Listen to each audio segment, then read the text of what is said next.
আলহামদুলিল্লাহ আমাদের আজকে জামিয়া তালিমিয়া ঢাকা কর্তৃক আয়োজিত ইফতার মাহফিল ইসলামী ইজতেমা আজকে গভীর অবনীত দোয়া কবুলের সময় পবিত্র রমাজানুল মুবারকে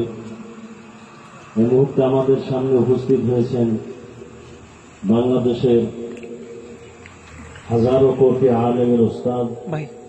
লাখো কোটি মুসলমানের প্রাণের স্পন্দন, শেখুল হাদিস ইবনে শেখুল হাদিস আল্লামা মামুনুল হক দামাত বারাকাতুহুম, এবং আমাদের মাঝে উপস্থিত হয়েছেন বাংলাদেশের ওলামায়ে কেরামের আস্থাভাজন ব্যক্তি সুলতানুল আইজিন হযরতুল আল্লামা খালিদ সাইফুল্লাহ আইয়ুবী দামাত বারাকাতুহুম। অনেক